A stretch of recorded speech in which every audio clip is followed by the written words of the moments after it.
est en fuite se déroule en grande partie à Roquebrun. C'est un livre qui est paru en mars 2025, il y a tout juste un an. Et il est basé sur un fait divers réel, des sculptures faites sur pierre qui seraient apparues au village.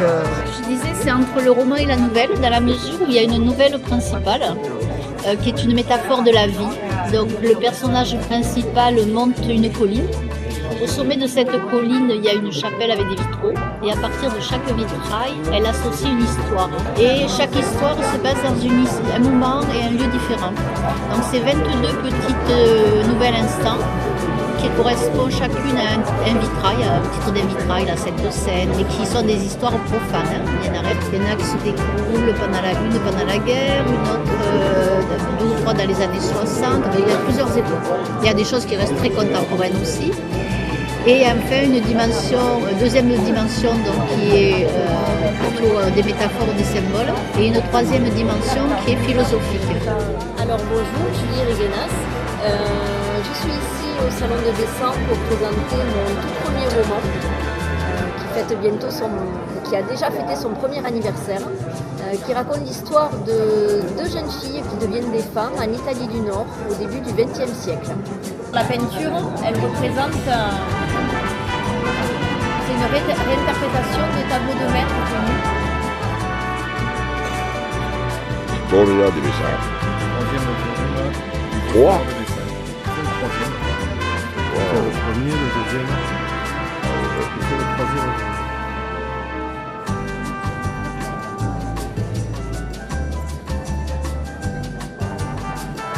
C'est le monde de l'art, c'est la folie du monde de l'art dont je déconne dessus. Je déconne, parce que moi je suis artiste, je suis un peu, et donc ce genre de petite que je mets là, petite sirène que j'ai fait comme ça, avec un couvercle d'huîtres de Bouzigues. Ah, vous êtes de par là-bas? Oui, je suis à Castelnau-de-la-Guerre, c'est donc je mets l'huître de Bouzigues avec la sirène. Voilà. Portos Micard, pourquoi alors? Parce que nous avons tous en nous le SMIC. Ouais. En art. Attention, SMICard, c'est un jeu de mots. C'est un jeu de mots. Nous avons tous en soi. Hein, vous voyez, il y a une apostrophe. Et on a tous. Oui, c'est plein de jeux de mots. Hein.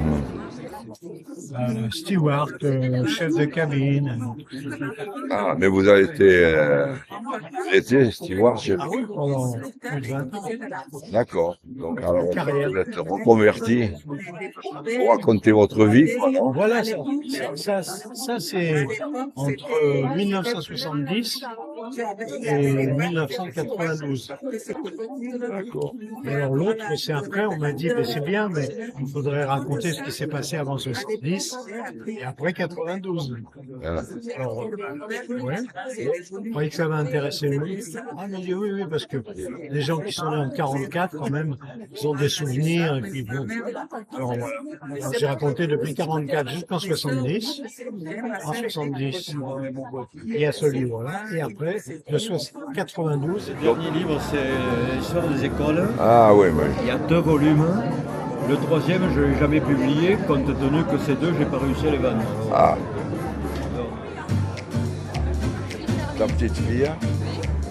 Bonjour Charline. Qu'est-ce que tu fais de beau? Ah. C'est à toi ça? C'est à toi? Ouais.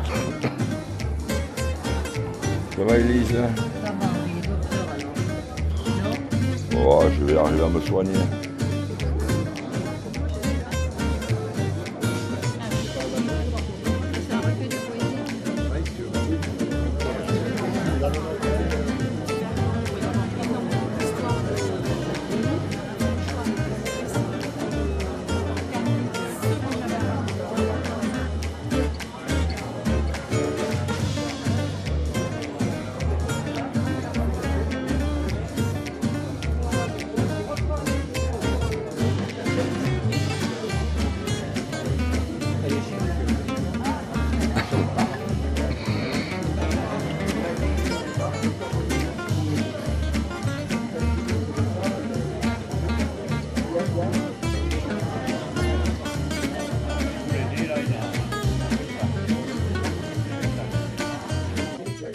c'est quoi? Qu'est-ce que vous publiez là? Oh, c'est des polars que je fais. C'est des polars. Et voilà, thriller, suspense, un peu à la Mary Ginsclark. Vous connaissez un petit peu Mary Ginsclark?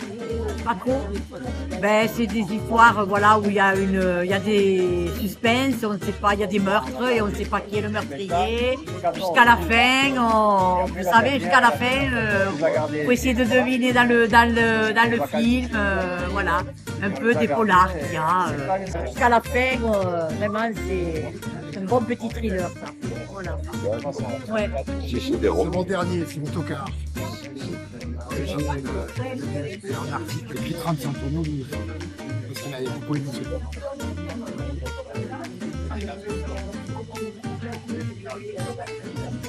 Gare de Lyon.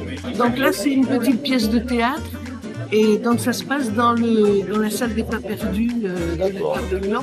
Parce que la salle des pas perdus, c'est un endroit où on se rencontre, où on se quitte, où on se croise. Et donc c'est des situations qui sont propices à créer des scènes. Mais donc je suis partie à la recherche de femmes de Montpellier qui avaient eu un destin intéressant. Vous êtes de Montpellier? Oui, je suis de Montpellier. Ah, d'accord. Et du coup, j'en ai gardé 14 celles qui me touchaient le plus et qui appartiennent à différents domaines. La première, c'est Elisabeth Buissonnade qui a soulevé une émeute de femmes sous Mazarin.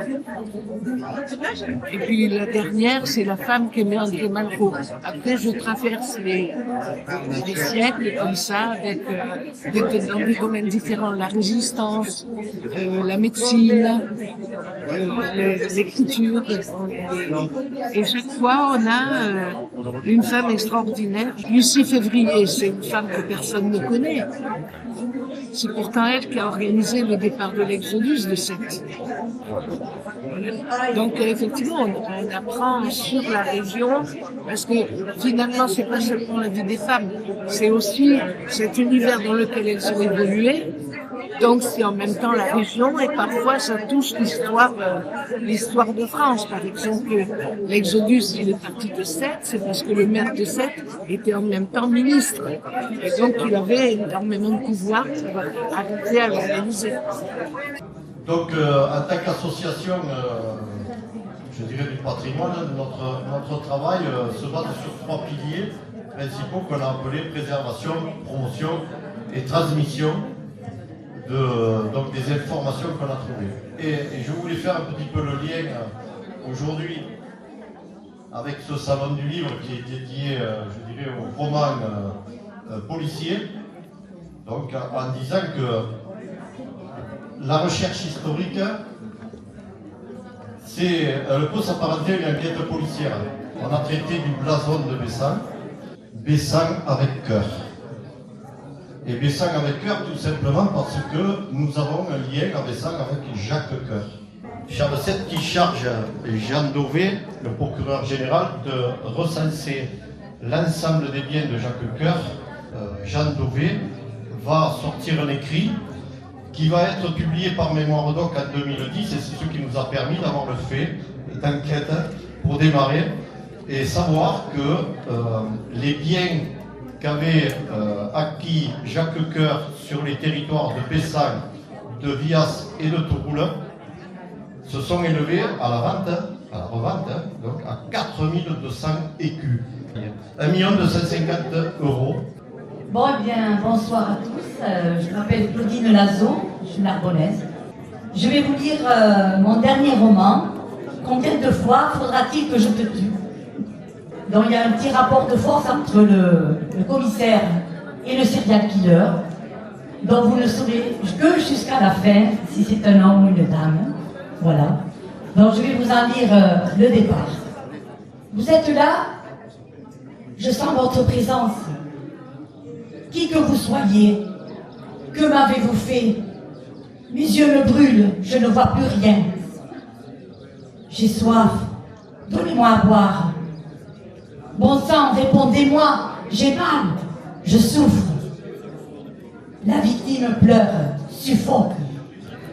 Sa voix spasmodique se heurte à ces mots qui ont du mal à sortir de sa gorge. Essayant de déglutir, sa langue dans son sang coagulé le brûle. Dans un ultime effort, il reprend. Je sais que vous êtes là. J'entends votre respiration. Je vous en supplie, répondez-moi. Un mur de silence s'installe. Vous allez me tuer? Oui.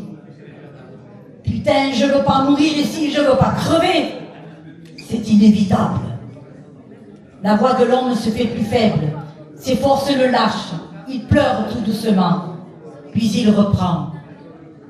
Depuis combien de temps je suis là?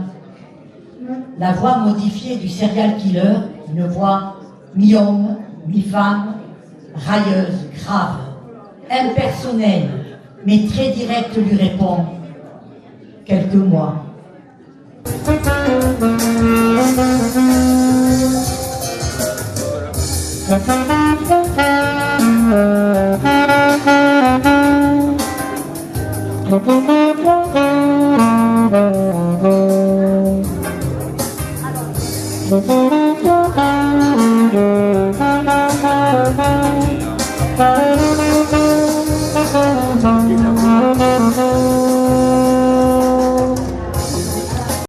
Alors, nous revoilà. Et 1, et 2, et 3, et 4, et 5, notre 5e salon est lancé. Il suit son petit bonhomme de chemin et nous en sommes très fiers. Il fait ses gammes dans le cadre de la journée mondiale du livre et du droit d'auteur. Et je ne résiste pas au plaisir de vous raconter l'histoire de cette journée. Le 23 avril 1616 meurent Cervantes et Shakespeare. Ils sont célébrés chaque année par un prix en Espagne.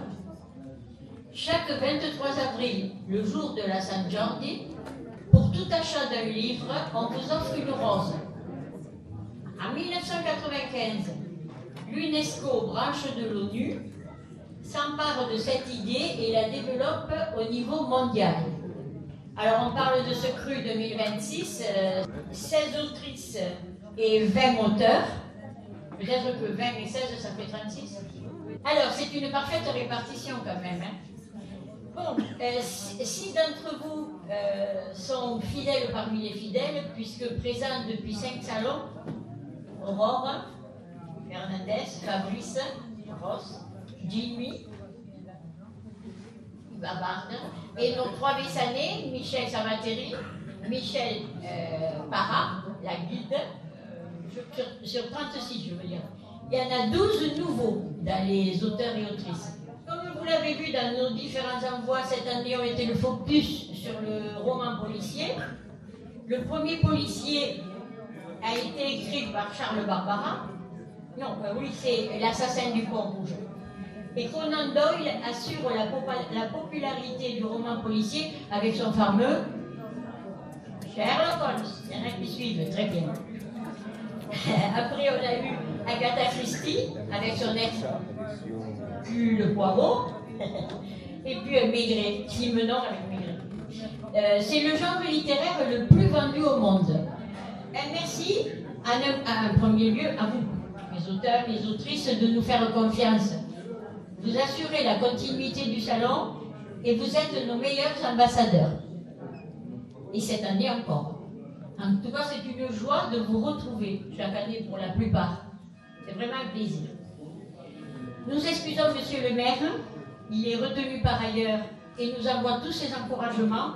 Dorothée Gilbert-Gall, conseillère municipale déléguée à la culture, ainsi que Ronnie Despatures, conseiller municipal à la valorisation culturelle, que nous accueillons chaleureusement. Merci d'être là. Une véritable équipe qui sait se mobiliser. Vivette et son marraine d'écrivain. C'est l'inverse cet écrivain. De Nelly, toujours en mouvement et d'une efficacité incroyable. Caroline pour les mandalas qui se dérouleront après-midi à partir de 15h. Et merci à tous, un merci chaleureux, confiant et respectueux. Avant de passer la parole à Dorothée, je voudrais juste partager avec vous mes convictions sur la littérature. La littérature nous ouvre les yeux sur le monde. et vient répondre à notre soif d'esprit, d'infini, de beauté, sans laquelle vivre ne serait pas vivre. La littérature nous plonge dans la complexité du monde. Il n'y a pas une vérité, mais des vérités. La littérature nous projette dans des histoires, des vies insoupçonnées, qui nous rapprochent de l'autre et des autres. La littérature nous rend uniques, importants, capables d'entreprendre. Pour tout cela, elle est essentielle. Autant de raisons, s'il en fallait, de la défendre passionnément pour qu'elle vive. Merci. Avec cette 5e édition du livre, on est fiers de voir qu'il s'inscrit dans une des manifestations culturelles incontournables maintenant et très attendues par les Bessanais. Donc ça, c'est une très bonne chose. Le livre, c'est quand même un outil formidable pour voyager et aussi pour créer du lien. Et donc aujourd'hui, à travers les auteurs, les ateliers que vous avez proposés, les animations, c'est une belle porte pour tout le monde, qu'on soit juste des curieux ou juste des lecteurs assidus pour avoir une voie vers la lecture. Alors j'incite tout le monde à bien profiter de ce salon et surtout repartir de là avec l'envie de lire. Je vais passer la parole à Ronnie qui va vous dire un petit mot également. Je vous remercie et passez une belle journée au Salon du Livre. Je voulais juste peut-être rebondir sur l'analyse qu'avait Sylvie sur ce qu'est la lecture, ce qu'elle représente pour les uns et les autres. Moi j'ai une phrase de Voltaire qui me vient, c'est la lecture ça agrandit l'âme. Et je crois qu'en fin de compte c'est ça l'essentiel, c'est que la lecture, eh bien, ça nous permet de découvrir des horizons différents, des univers différents. On se plonge dans un monde qui ne appartient qu'à nous. Et donc on a une relation parfois entre l'auteur et puis ce que l'on lit et puis nous-mêmes. Donc voilà, c'est vraiment ce vent de liberté qui caractérise tant, je crois, la nation française d'une certaine façon, que l'on retrouve dans la lecture et c'est une chose merveilleuse. Donc merci à tous, cela s'inscrit, et Dorothée l'a dit, dans un contexte où la municipalité a vraiment à cœur de développer les actions culturelles dans les années à venir. J'en citerai peut-être deux essentielles. D'abord, un porté par le Conseil citoyen qui sera la bibliothèque, qui est en projet et qui verra le jour dans quelques mois, d'ici un an ou deux. Et puis évidemment, l'aménagement à terme de l'espace Ricard, qui permettra l'accomplissement d'un projet global, à la fois associatif mais aussi culturel, avec la présence d'une médiathèque qui est, je crois, très attendue par les Bessanaises et les Bessanais, et dont on se réjouit d'avance de pouvoir travailler de concert encore avec la bibliothèque pour pouvoir proposer un espace culturel encore plus conséquent, encore plus grand, mais pour tout le monde. Et donc c'est une très bonne chose. Voilà. Merci à tous, profitez bien de ce moment, et puis passez une bonne journée.